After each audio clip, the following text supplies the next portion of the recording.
Diamond Dan Gilbert's got his hand out again. He wants another $250 or $350 million from the Michigan taxpayer for his latest scheme to redo the Renaissance Center. But can we trust Diamond Dan? Is this idea even worth it? Let's compare.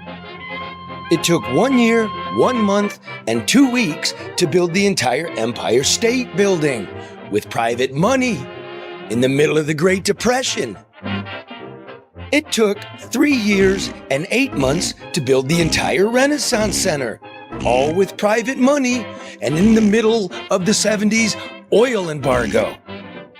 It's taken 7 years so far for Diamond Dan to build this, the Hudson's Tower in downtown Detroit, an erector set with no opening date in sight. Normally you'd go bankrupt taking a decade to build a skyscraper, but not Diamond Dan. Not when the public hands you $200 million in cash, prizes, and property, and it's not even as tall as he said it was gonna be. I'm sorry, Dan. I've got my own taxes to pay. You should try it sometime. It's called capitalism.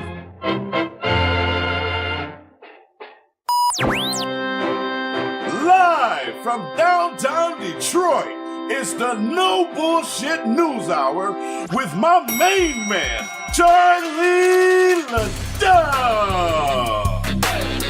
and Karen Dumas. Let's just breaking news. No more bullshit. No more bullshit.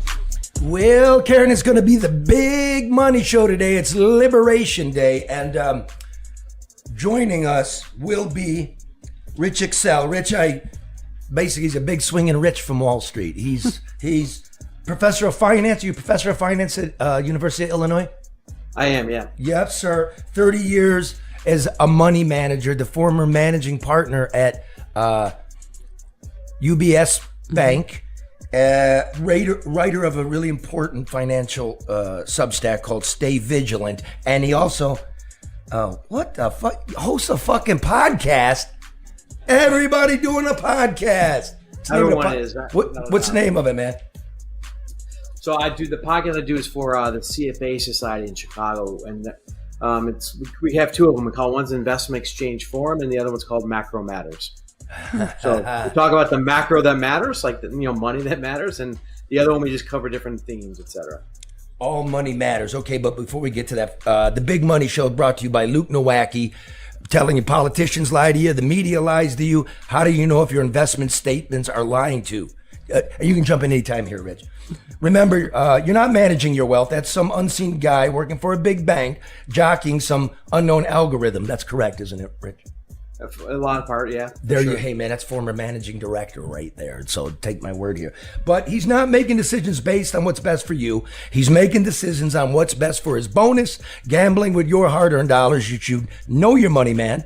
That's why I work with financial specialist Luke Nowacki at Pinnacle Wealth Strategies. He'll tailor a financial plan specifically for you, from annuities to retirement accounts to college savings. He'll keep you up to date and always a phone call away. Let Luke Nowacki worry so you don't have to. That's Luke Nowacki at 248-663-4748.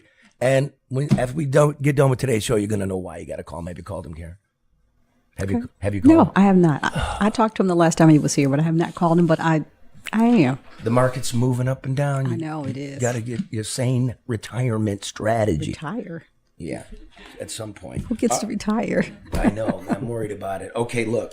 Before we get to Rich, the tariffs, Liberation Wednesday, this right here.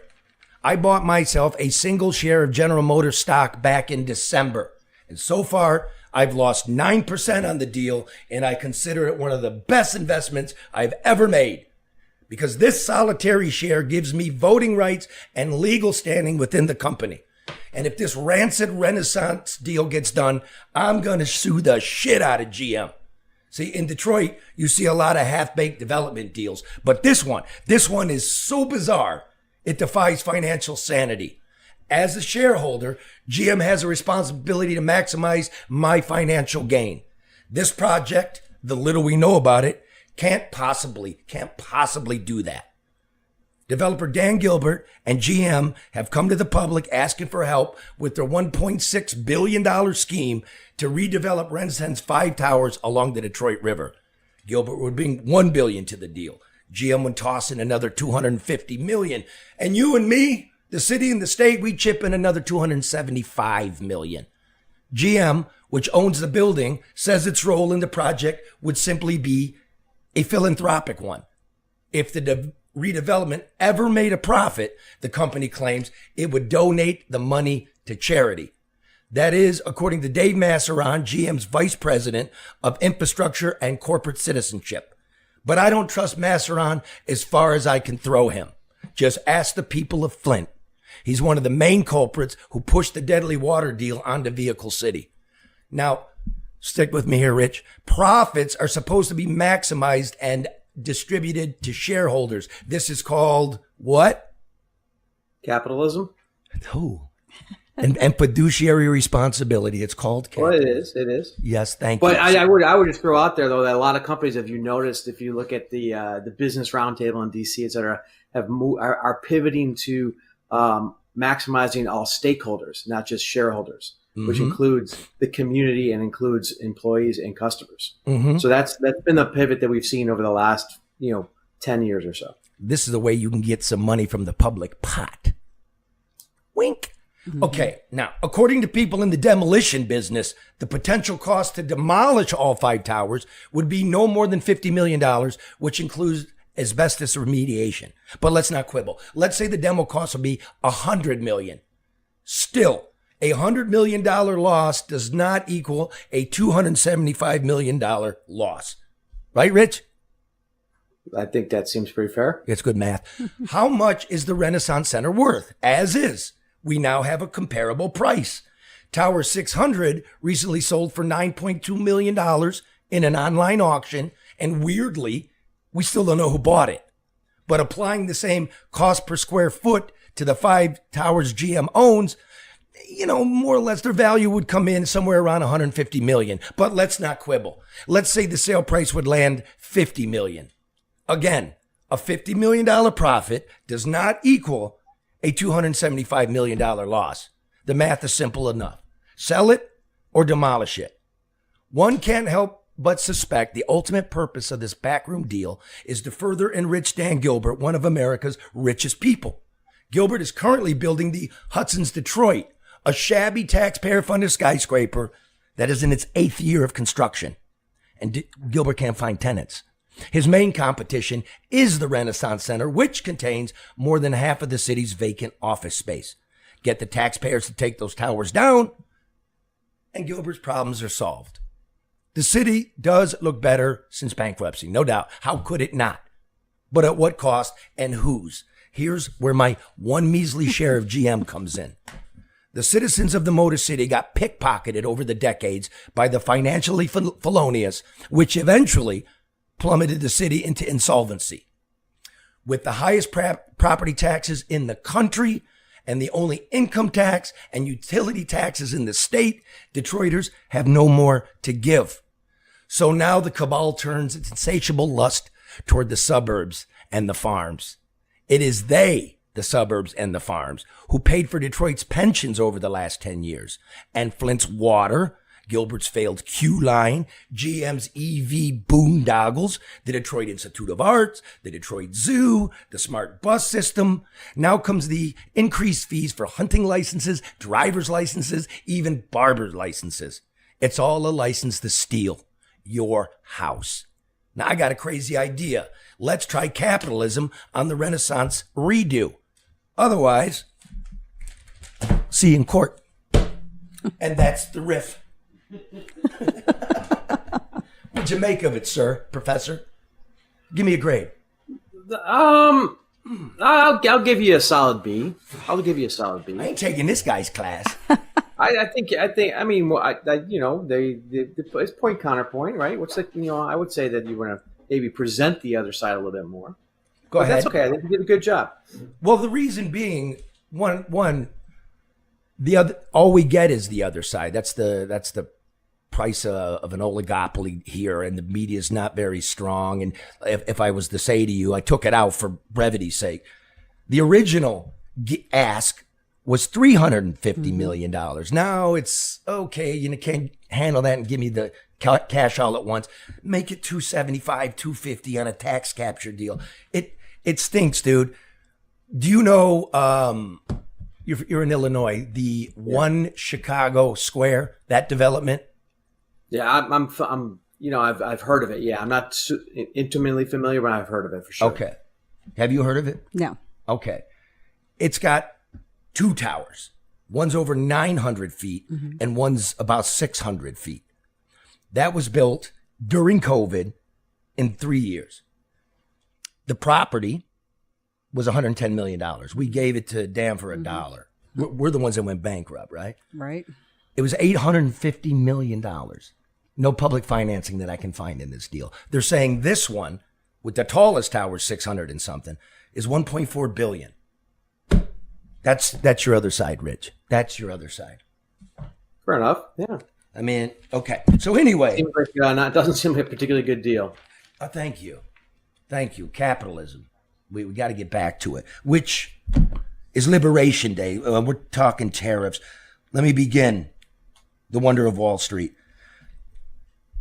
They say that tariffs are a negotiating tactic. In your opinion, a negotiating tactic for what? Well, the argument that tariffs are a negotiating tactic is the idea that the U.S. companies are not getting a fair deal across the world, and by imposing tariffs on foreign companies and foreign countries as they come into the much larger, much more lucrative U.S. market, that should lower tariffs across the world for U.S. companies as well. And then that's primarily when we talk about the negotiating tactic side of it, because the benefit to U.S. consumers presumably is access to cheaper goods that increase our standard of living, if you will. Okay. But the main issue, it seems to be, is the hemispheric hegemony here, like NAFTA. And Jeff Rackey, Jeff, I was talking to him yesterday, another wizard of Wall Street, and he said, no. What this is all really about, what it's really about is stopping China's march. Like, for instance, they dump steel into Canada, right? And Mexico. And they buy it, and because they belong in NAFTA and there's tariff quotas and whatnot, we get all the dumped Chinese steel. We get the dumped Chinese cars. We get the dumped Chinese electronics. So this tariff is a way to stop that, because we can't, even with all the middlemen with their finger in it, we can't make steel that cheap. So Rich and Karen, when I did the bridge story and I showed you the international rail system, I didn't know this, Rich, but there is a oceanic train being built in southern Mexico from Oaxaca to Veracruz, about 200 miles. It's supposed to compete with the Panama Canal. So now you can have the goods come in down at the Yucatan Peninsula down there, and you railroad them across, put them on boats, and ship them to the port of New Orleans. Right? This is a global game of, for sure, yeah, chess. How do you? Everybody's worried about prices going up. How do you see that? Well, I think that that is the knee-jerk first-order reaction of the effects of this. Now, when you think about that, like the price of some goods will clearly go up, and so that's going to absolutely add to the cost of that. But how are consumers going to respond? Consumers probably will respond by not buying other goods, right? And so really the second-order effects, as you kind of start to think about it, are more probably a slowing down of growth in the economy, which would ultimately pull down all prices. And so the first-order effect would be certainly inflationary, particularly on the products or the products that come from certain countries, or on certain products that we've seen with autos, et cetera. But the bigger concern, which what you're seeing a lot in the market now, particularly the bond market part of it, is this concern that we might have a recession as a result of this. And that would, potentially bring down overall inflation, but maybe not in a way that consumers want, because no one likes to go through a recession, because recessions cause job loss, et cetera. So I think that's how you want to kind of think about there's first order and second order effects of that. But I think the one point you brought up about the difficulty with imposing tariffs is, like, for instance, we might see China as the primary actor we want to work against. But does that mean you put tariffs just on China? Or as you said, do you have to put tariffs on Canada and Mexico because China has spent billions of dollars in putting factories and companies in China and Mexico, as well as in Vietnam, which is, the third largest trade deficit we have is with Vietnam. And Vietnam today was sounding a ploy where they want to lower, eliminate all tariffs as a negotiating tactic, if you will. But are we really dealing with Vietnamese companies or U.S. companies or European companies doing, manufacturing in Vietnam, or are those other just Chinese companies as well? And so that's I think where the difficulty of the tariff implementation really comes in. Could there be a positive impact as it relates to the auto industry and manufacturing here as a result? Yeah, for sure. I mean, there's definitely some positive impacts that kind of go into this. I think first thing when you look at it is there, and we talked in the administration talked about reciprocal tariffs. If you look at the average tariffs, average tariffs in Europe are like 5%. In China, it's more like 7.5%. India, one of the worst offenders, like 17%, right? And so, and even in Japan, which is a good ally, is a little over 3%. And so the idea of reciprocal tariffs is like, if we put this tariff in and you lower yours, we'll lower our tariffs. You could see the case of goods prices coming down across the board from this notion of reciprocal tariffs.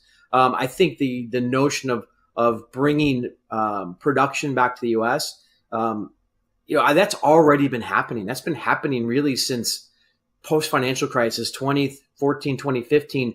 We saw manufacturing CapEx ratchet up a level from where it had been during that era of globalization when everything was getting sent overseas. And then as we kind of went into, that ratcheted up, it almost kind of doubled on average for that period from 2014 to 2019. And then post-COVID, when companies have been trying to rationalize supply chains because we couldn't access certain critical goods, that growth of manufacturing spend, CapEx spend here in the U.S. has actually gone exponentially higher. So we're already seeing a return of manufacturing to the U.S. And so I think that is a trend that's very real, where companies want to make things closer to where they consume them. Yeah, and so and now on an auto side, you could see that. I think the difficulty is obviously changing supply chains takes time, right? Mm-hmm. It took time to build those up and move those jobs to Canada from out of Detroit, and it's going to take, or to Mexico out of Detroit, and it's going to take time to bring them back. And when they come back, will they come back to Detroit or will they come back to other states? I mean, that's the America might see that reshoring, if you will, but it may not reshore to where it was before. So there's adjustments that kind of go into all of that. Now I don't know if the price of the NAFTA block cars are going to go up, right? I don't give a fuck of a BMW. Like, you did it to us, we do it to you. But there's like the tariff rate quotas. So that means before the increased duties on products, on cars, Mexico and Canada combined are allowed to, as I understand it from Reuters, import about 2.5 million cars, an unlimited amount of pickup trucks, and $150 billion in parts before the increased tariffs go. So I don't know even how these are going to work, Rich, because are we still going to honor that? Or is it just 25% right now? Do you even know? I don't even know the specifics. I don't think the specifics have really come out yet, to be honest. And that bothers the market, does it not? Uncertainty always bothers the market, without a doubt. And I think the other element of uncertainty is, what's an American car? Is a GM an American car if you're bringing in parts from Canada and Mexico? I mean, you've got, is a BMW a foreign car when they're making some of their series in South Carolina, or when Toyota actually has more parts made in America and they're producing in Tennessee and places like that? Tesla's probably the closest thing we have to an fully American car. So Tesla. I think that's the other difficulty. Tesla, yeah. Yeah, I got an idea. Let's burn it. What the fuck? I mean, it's people don't even know what they're talking about. I know, Charlotte. The world's in flux. It is, but they don't. And then I'm interested in, I know you said this all takes time, but you think about when there's an issue with the refinery, and that afternoon the gas prices are posted because it's not regulated and it's up to. What are we looking at in terms of consumer impact of these tariffs? You know, the timeline. How long is it estimated before we start to see the impact of that? I've got an idea. We can ask Richard Excell, the Wizard of Wall Street. That was my Yes. Okay. Who has a podcast. Karen, I think you bring a great point. The first effect, I mean, you're gonna see companies starting to raise prices immediately, right? And I think and even if that's, they're doing that because of that uncertainty and they want to potentially cover, even though we've already seen a number of companies in a number of industries, getting in front of these tariffs and importing aggressively end of last year, early this year, to try to bring in at least some supply ahead of that. To the extent that companies can pass that on, they will certainly try to do so.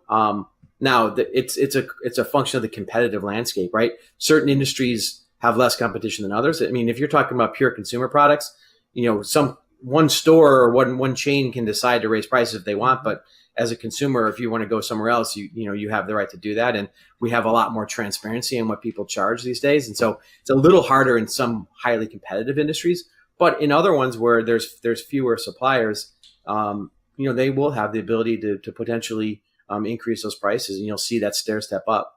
And like when you talk about autos, it's not going to just impact, even though the tariffs are on new auto prices, from a competitive standpoint, you'll see used car prices go higher as well. And then therefore you'll see your auto insurance go up because it's going to be more expensive to replace cars that get into an accident or parts, et cetera. So you'll see it trickle through, prices going up across that entire ecosystem. I'm just writing a note here. Remind me to come back to you on it, which is, I don't want the answer now. I want it in a minute. Do you agree with this strategy? Is it a good strategy? Macro. I'll let you think on that. That's a big one. But what I want to get to before I forget it, I was just looking. Of course, the economy is going to slow down, and it doesn't even have anything to do with tariffs. You know what it has to do with, brother? Is DOGE. When you're trying to root out government waste fully, correct me if I'm wrong, 8% of economic activity in the United States, 8% comes from the deficit spending of the federal government. Is that about right, Rich?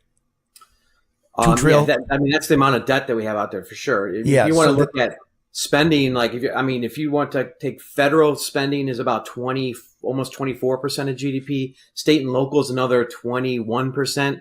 And if you just look at the compliance and regulatory costs that companies spend just to comply with the rules and regulations, it's another almost 7%. So you're looking at 51% of spending in the economy is related to the government. So you said 24% of economic activity is federal government spending.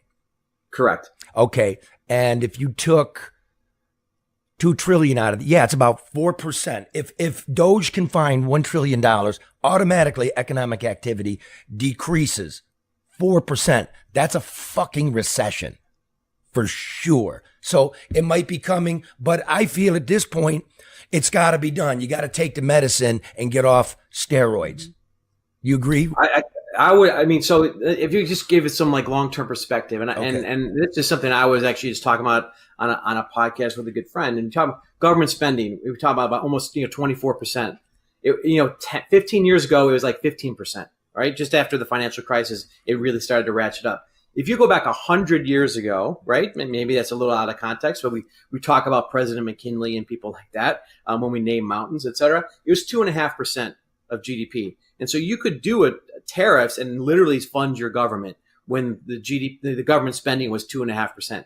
Now you even if you do 25% tariffs because of the how much trade is as part of the economy, you're not going to raise 25%. So you're not going to be able to pay for government by using tariffs. And so there's other reasons that we do that. But I think to your point, the biggest issue here is government spending. And so when you talk about recessions, the last few years, one of the things you'll ask, a lot of people on Wall Street got things wrong, right? They anticipated a recession because you look at consumers and private companies and things were not that great. A lot of the measures we looked at were actually below average, but the GDP numbers that we got from the government were actually quite positive. And that's because fiscal stimulus was on the order of 7 or 8%, like you're talking about. So the fiscal stimulus, the government spending increases on a yearly basis were such that was what was leading to the growth in the economy. In fact, over the last 3 years, 51% of all job growth has come from government or tangential to government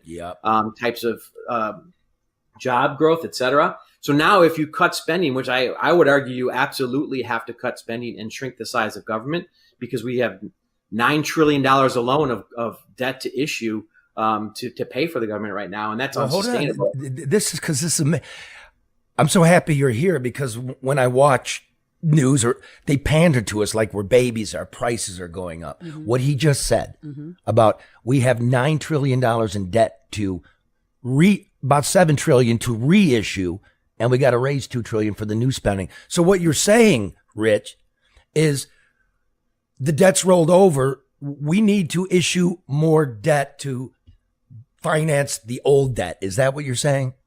That's what I'm saying. And when you look at the amount that the thing is, leverage or debt in and of itself isn't a bad thing. And I'm not saying the government, just in general, right? So think about it. You take out a mortgage to buy a house. Is that bad debt? Well, no, not if you can service your mortgage. It allows you to get into a bigger house at more, higher cost than you otherwise could.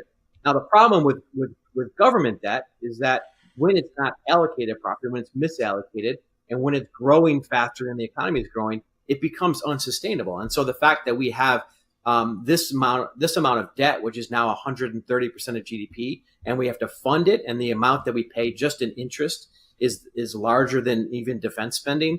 And we're only growing on a real basis at around 3%, but debt's going up at 7-8%. That's unsustainable, and that leads to outcomes that where there's collapse. In fact, there's been a lot of academic work that suggests that any country when the GDP gets above 100% goes into some sort of financial crisis. And right now, the only ones that are there that haven't had crisis yet would be Japan and the United States. And arguably, Japan has had a crisis, but a different type. It didn't collapse in 1 year. It's had 30 years of no growth. And so the U.S. is the next kind of guinea pig, if you will, to try to assess that. And there are Keynesians that would argue that it doesn't matter if you have too much debt, because if you issue in your own currency, you can afford it, and you'll know when you've issued too much because inflation goes up, which frankly we have seen, of course. But I think most other people would look at it and say we just have far too much debt and it's unsustainable. And that's where I think Treasury Secretary Bessent, who the market loves him because he comes from the market, has told everyone to focus on the 10-year yield and not the stock market, because if Trump's policies are successful, the bond market will allow them to issue new debt at lower prices. Yeah. And so if the 10-year yield goes lower, that's the bond market saying, we agree with the tariffs, we agree with the cutting of government spending, we agree with the lower taxes and the deregulation, because we think that leads to short-term pain, yes, but long-term gain. The stock market clearly won't like that, because that's going to be very negative for earnings, and the stock market was overvalued anyway. And so there's maybe a more painful adjustment in the stock market. And frankly, in Trump's first term, he only cared about the stock market and told us about that all the time. Yep. I think you've seen a change in that narrative. And so right now, the bond market is saying, yes, there will be a recession, but this is short-term pain for long-term gain potentially. And so I think that's the positive that you would see. But I think it's not, the tariffs are just a means to an end. It's a readjustment of global trade. It's getting away from that Washington consensus that we've had since the end of World War II, where U.S. Economy was open to all of our global peers, and they would sell whatever they wanted here, and they would recycle their dollars into the U.S. bond market to keep rates lower, so we could have nice mortgages and buy more stuff and have a lot of cheap goods. And I think American consumers, more so than even foreign companies and foreign countries, have decided that that's probably ended, and we have to move on from that. And so I think when we look at that, Judge Bessent's saying, hey, we need to kind of change that consensus, and that's what we're doing. So we got $9 trillion hanging out there, and we can't find people to buy it, which means you got to offer more interest. That's the bond market, right?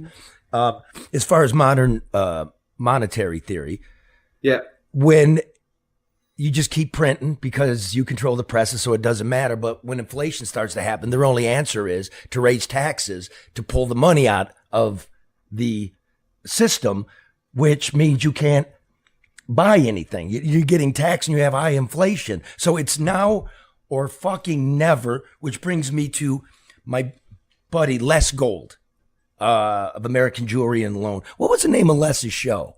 What was it? Pawn Stars. Pawn Stars. You ever see Pawn Stars? Yeah, Rich? I have. Yep. Yeah. So Les is a really brilliant guy. He's my street level economist, you know. And I was talking to him about gold. And gold is up in 2 years 75%. It's almost doubled. I asked Les why. He goes, well, uncertainty, inflation, tariffs, and the U.S. debt. And he says he notices there's a lot more loans he's giving out than redemptions, people coming to get it. So he thinks this strategy long term is necessary. That he agrees with the tariffs and he agrees with finding the government waste. Do you agree with my street level economist, Les Gold? And by the way, what kind of pawnbroker is named Les Gold? I thought that was just his You're TV right. name. It should be Mo Gold. Well, he named his son Seth, and I'm like, you should have named him Mo. No. We're in the consensus here. No. Mo Gold. No. Do you agree with Les's estimation of it? I agree with Les. In the gold market is absolutely giving us a very strong signal that that we're in an unsustainable situation, and that those dollars that you have are not worth as much. I'll give you a couple stats on gold that you'll appreciate. If you would have bought gold or bought the S&P in 2000, so this century, let's look at the performance this century. Gold has massively outperformed the S&P, which has gone up considerably more so than any other stock market in the world.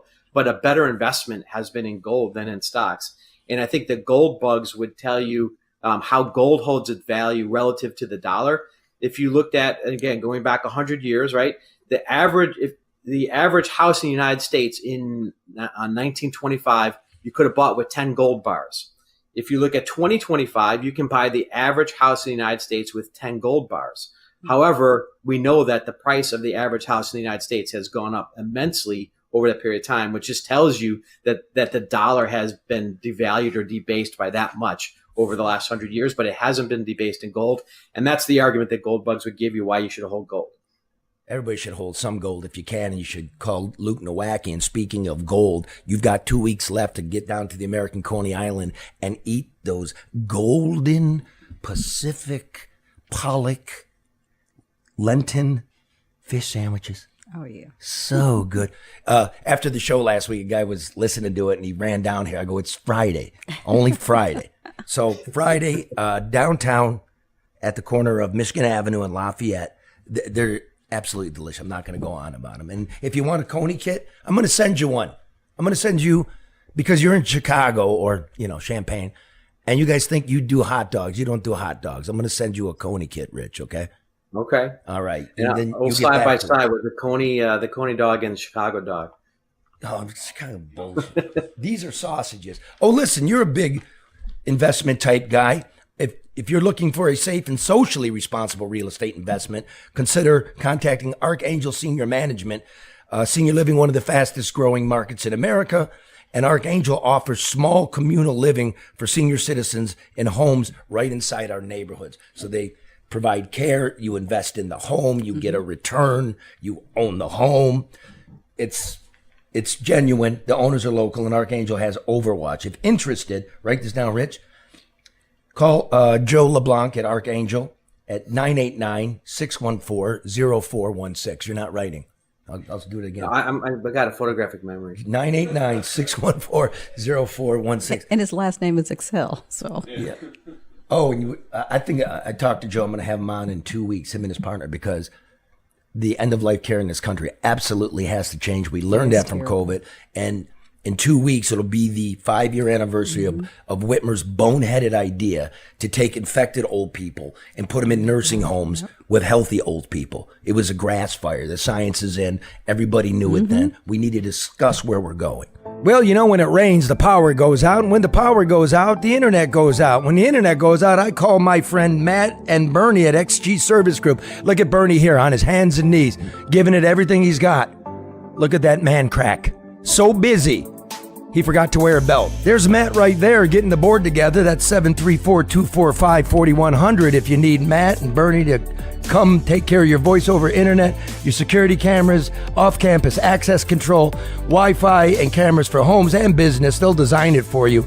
You got restaurants, they do drive-through systems, railroad cameras for public safety, total wireless camera systems for your home and business. Yeah, that's right. Call XG Services at 734-245-4100. Okay, now, speaking of DOGE, bro, did you see the clip of Antonio Gracias and Elon Musk, a couple of billionaires, really intelligent guys, rooting around inside the Social Security Administration? This is from the I Told You So file. We'll roll it. When we saw these numbers, we were like, what is this?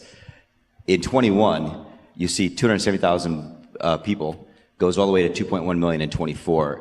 These are non-citizens that are getting Social Security numbers. Yeah, this is a mind-blowing chart. Yeah, just this literally blew us away. Like, we went there to find fraud, and we found this by accident. The defaults in the system from Social Security to all of the benefit programs have been set to max inclusion, max pay for these people, and minimum collection. That's what's happening. We found 1.3 million of them already on Medicaid, as an example. We've gone through on every benefit program we went through, we found groups from this particular group of people, this 5.5 million people in those benefit programs. And then what was really, really disturbing us was why. We're asking ourselves why. Right. And so we actually just took a sample and looked at voter registration records. And we found people here registered to vote in this population, yes. And who did vote? And we found some by sampling that actually did vote. And we have referred them to prosecution at the Homeland Security Investigation Service. Yeah. Already. That is already happening right now. So, first of all, if you're a non-citizen by federal law, correct me if I'm wrong, Rich, that you're not entitled to these federal programs. Is that right? I'm not a law professor. I don't know, but I wouldn't think so. So if you come here legally with a permit, you're given a Social Security number so you can pay into it. But if we're importing a bunch of cheap labor who's never paid into it, why are they getting max benefits? I'm so against this. I'm so pro for my people. We live in Detroit, and people trying to find housing, right, and get vouchers, and going to the food pantries, and the median, the bell curve like this, right in the middle, the majority of the 50% point make $19.24 an hour. At $15 an hour, you're considered the low income. You're eligible for these stamps and stuff. That's what's happening. Yeah. And what do we just do? Who knows, Charlie? But that's what we've been talking before. We were talking about when people were coming here and they were able to get the resources, and they were being put up in hotels and given gift cards or whatever so that they could. And people were like, well, what about us? What about the people who are already here that are struggling to survive and trying to find a job and trying to take care of their families? Like, why? And this isn't a us versus them, but I think us should be first before them. 100%. So, Professor, I'm looking for, you gave me a B. I'm looking for a B+ here because now you add in extra credit.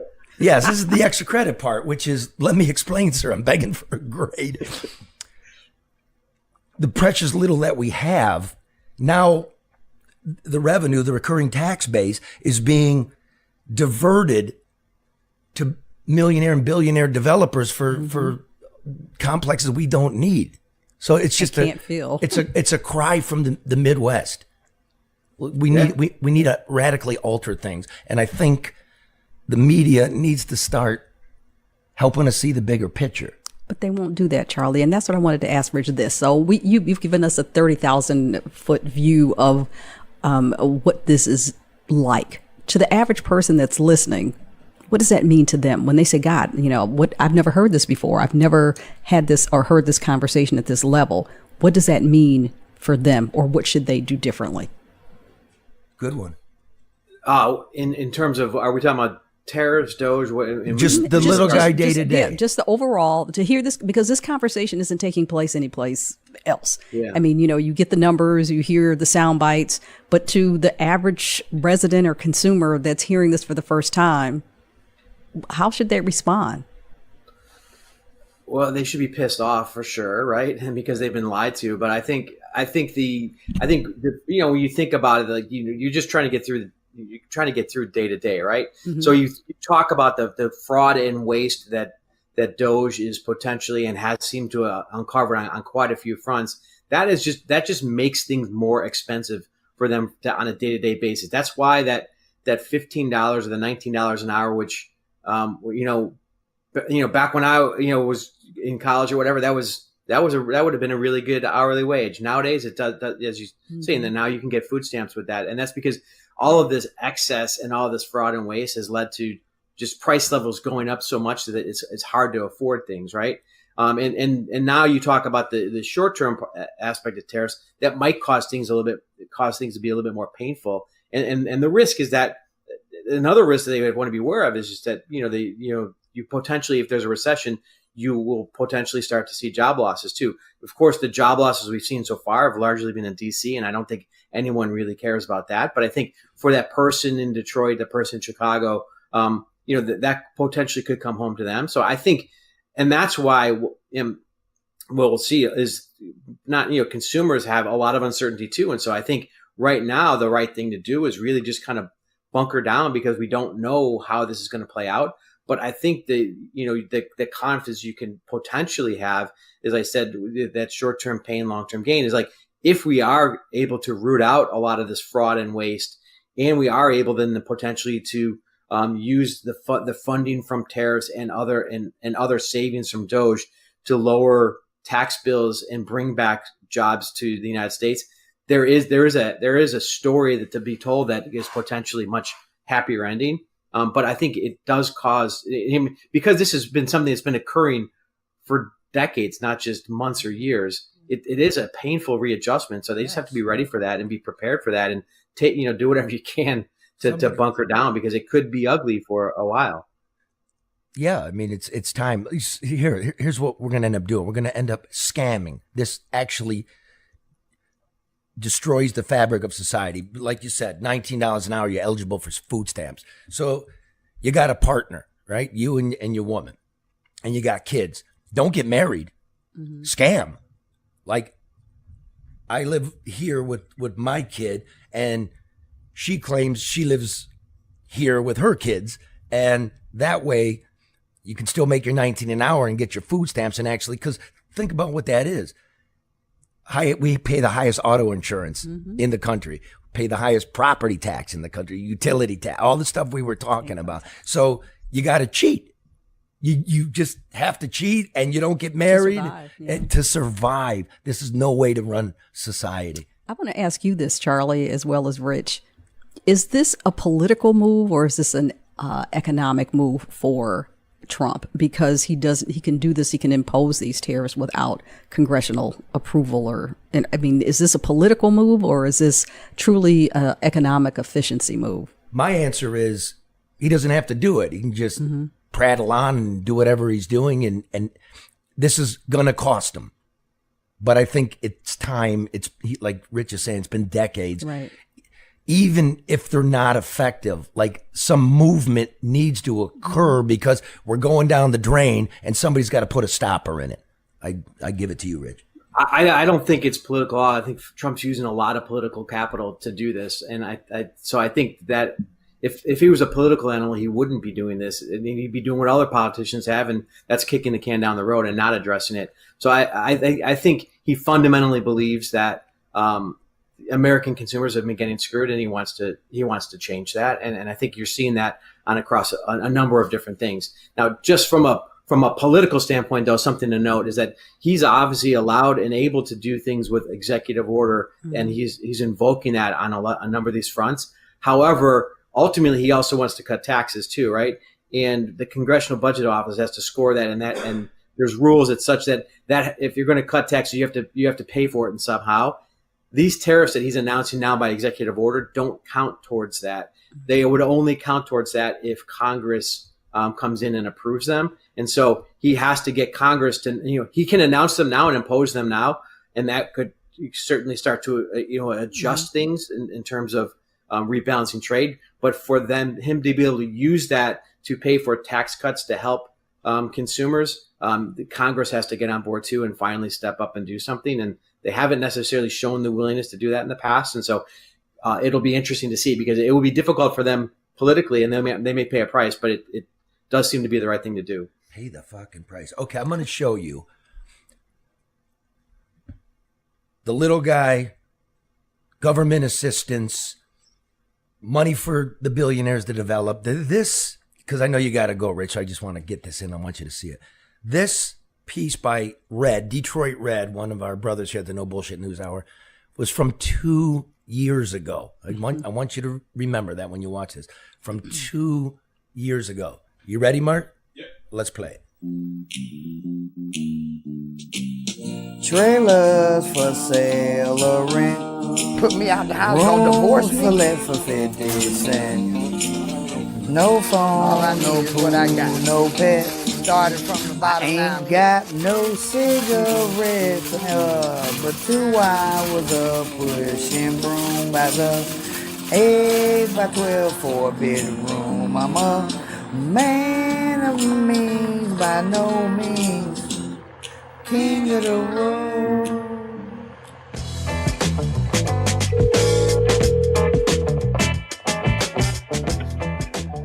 Detroit. I'm calling in regards to I want to get one of the apartments down in the skyscraper when it's done. And I know it's supposed to be some low-income housing available, and I got my Section 8 voucher, so I was wondering what do I need to do to apply for one of the apartments. Man, staying at the Normandy can turn from a short-term stay to a lifetime sentence, and I ain't trying to do that. I think I found my way up out of this place. I thought maybe I could get something new in the new skyscraper when it's done, looking at Canada.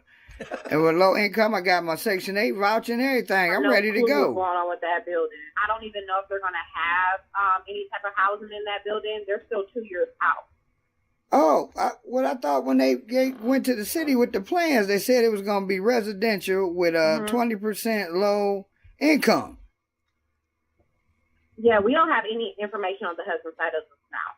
Man, skip that. I'm about to go down here and find out what's going on. You ain't gonna tell me you don't know nothing for my Section 8 voucher. Go down here and talk to somebody in person.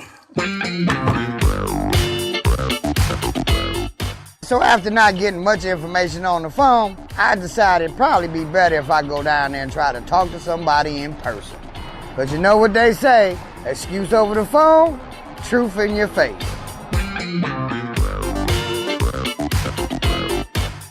Oh man, I can't wait. I want to live right there. Yep, that's it. High rise, look at Canada. Yeah, I can't wait, baby. Moving on up. Yeah, buddy. Woo. I'm gonna use this voucher. I'm gonna be living good. They're gonna be wondering, how did I make it happen? Thanks, Dan.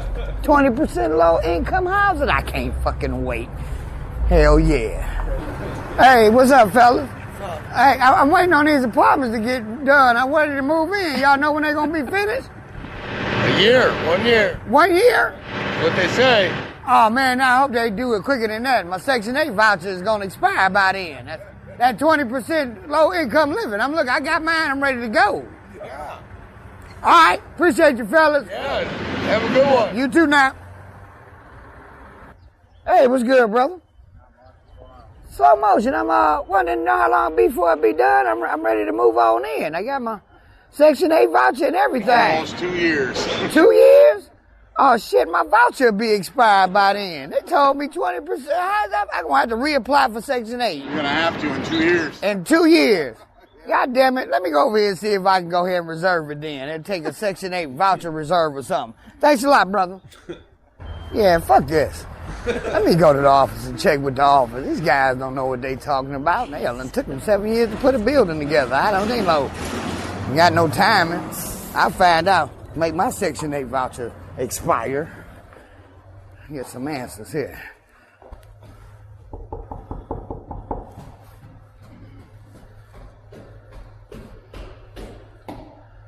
Hey, how you doing today? Good. Is there someone in the office I can speak with?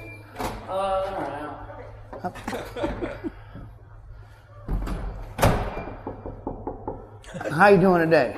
want to speak to somebody. I got my Section 8 voucher, and I want to reserve my apartment in the skyscraper when it's done. How long will it be before it's finished? What do you want to do? Well, I just told you. I just asked you how long will it be finished because I want to reserve my Section 8 apartment in the skyscraper. Dan said it'd be low. Go there and ask them there. Go where? To the site? I was over there. Well, where is that? Nobody can tell me anything? How you doing? You all right? You know about the skyscraper over here? I do, but I can't speak to that. You'll have to go with Bedrock. I had to go with Bedrock? Yes. Now, where's Bedrock at? They are down the road on Woodward. Down the road on If you Woodward? Google their address, you'll see it. Okay, because I'm just trying to see if I can reserve my Section 8 apartment for the 20% low income that's going to be in there. So I'm trying to get a jump start. I want to be up on the Penthouse looking at the Canadian side. Bedrock's the folks you need to see. All right, so All right. by how long do you think it'll be done for it's finished? Can't answer that? Nope. Say Bedrock. Everything needs to go through Bedrock. Bedrock. All right. Yes, sir. I appreciate you. I ain't let my Section 8 expire. I need to get my apartment. I want to live downtown too. Shit. So after leaving the construction office, that one guy told me where to go. That's pretty cool of him. I got to thinking, damn, why was the other guy such an asshole? What? What you doing here? Well, he's asking you a question. And then I couldn't even understand him. At least you could be an asshole that I could understand. You can go there and ask them there. Go where? Okay, go where? I was over there. Well, where is that? After walking around the city that has Gilbert's name tattooed across itself, I finally found the place.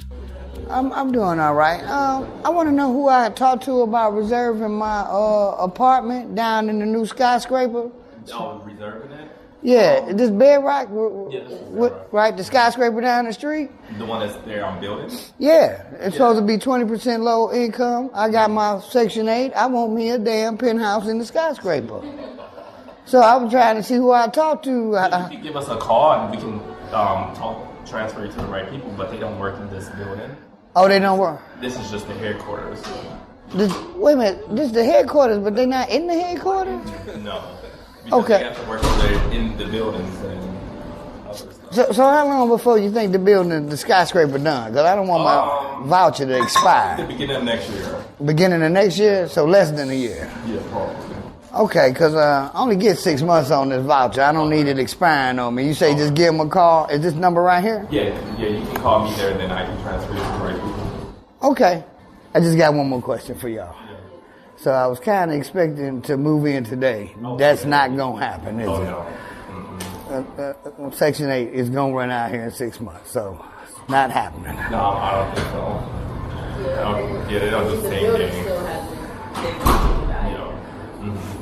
Damn. All right, thank y'all. Looks like I'm back at the goddamn normal. 1, 2, shit, at this rate, 5 years. Fuck. King of the road. That was 2 years ago, and it's at least another 2 years before it's done. And remember, they're going to do the low-income 80-20? The 20's gone now. It was the old bait and switch. It always is. Well, Professor, what did you make of that? Red's pretty good, isn't he? Red's pretty good. Richard was trying not Red to couldn't laugh. get a straight answer. Unbelievable. That's so. Can I get the B plus? You can get the B plus. Yeah. Oh, that my should man! bust you up. My man. Hey, listen. You can thank Red for that. Go ahead. That's why I partnered with them, bro. It's stupid. Before I say goodbye, just let everybody know where they can follow your work because it's really tight. It's really important.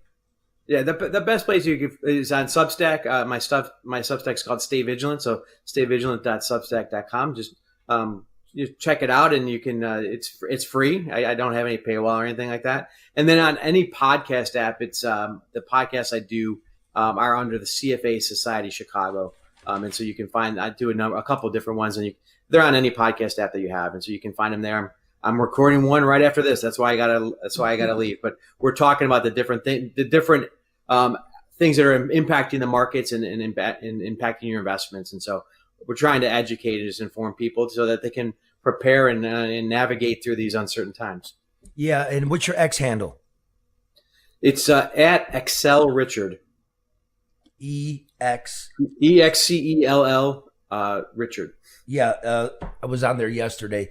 I'll leave it with this for regular folks who have little portfolio of some kind, or even your your 401k, because you can go really conservative or you can go really wild. This is what Richard wrote: quality portfolios handles uncertainty, and that's if you're a regular person just looking to get through, have a balanced portfolio. You agree with that, sir? Because you wrote it. I totally agree with that. Yep. All right, thank you, bro. It was really illuminating. Appreciate you. Thank you guys for having me. Good luck. Okay, later. Karen? That was good. No, that was very good. I mean, we've been talking about money for a long time, and now we're seeing all these things come to fruition. We've talked about no matter how much you make or how much you don't make, call Luke, talk to somebody, secure your bag. So, yeah, right it's all on. coming. You're right. Yeah, it's moving. All right, we'll see you next week.